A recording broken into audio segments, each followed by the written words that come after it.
আজকে বানাবো ছাঁচের পিঠে। কাচি পোড়া বলে অনেকে, ছাঁচের বলে অনেকে। ছাঁচের পিঠে বানাবো। ঠান্ডা পড়েছে, জল গরম করে নিয়েছি, অল্প লবণ দিচ্ছি জলে।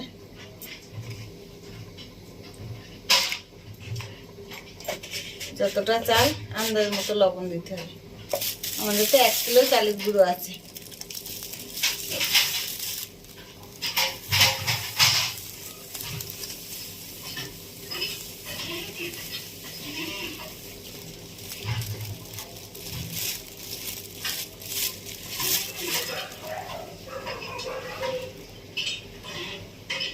গুলাটা একটু গাঢ় করে গুলতে হয়, নাহলে পিঠে ভালো হয় না।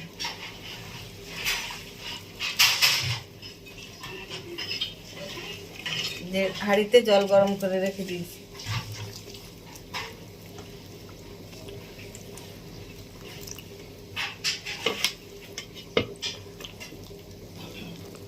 কটা পিঠে ভিজাবো, এর জন্য দুধ জল দিচ্ছি। দুধে ভিজাবো, এখন তো রস পাই না, রসে ভিজায় পিঠে, খেজুরের রসে। এবার দেবো একটু চিনি। ছেলে এনেছে পাটালি, একটু পাটালিও দেবো। রস নেই তো কি করব, পাটালি দিয়ে একটু সেন্ট করব রসের।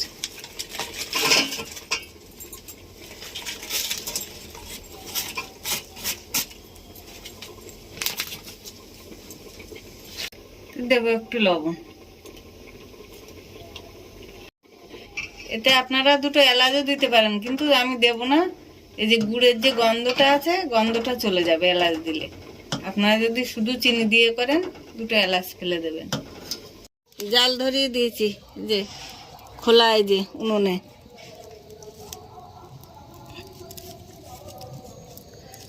খোলা ভালো গরম হলে তারপর দিতে হবে।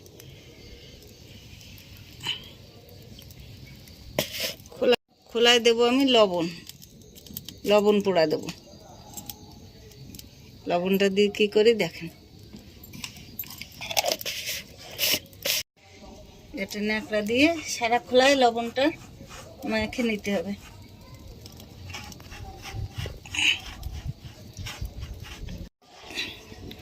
লবণটাকে এবার আমি ফেলে দেবো।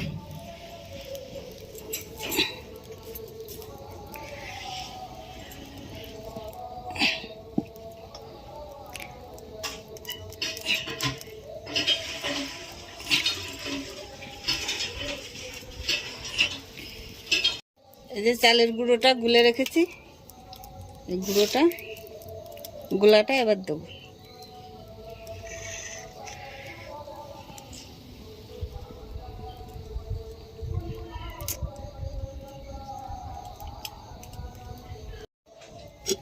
এই ঢেকে দিলাম। এই দেখেন, আমি এবার তলবো। এই যে আমার পিঠেগুলো দেখেন কি সুন্দর হয়েছে। এই রসে ভিজাচ্ছি।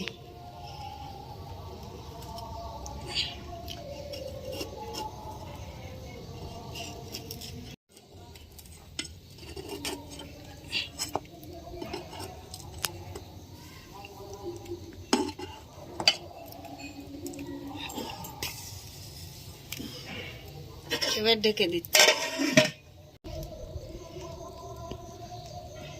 কি সুন্দর ফুলেছে, কিন্তু কেনা গুঁড়ো, ঢেকিতে বানানা।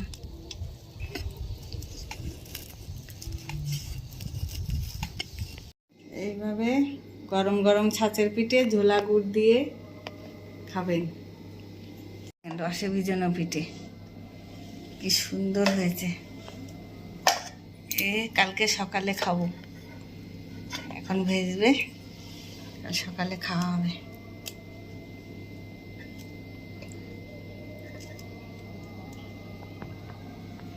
এই যে ঝোল,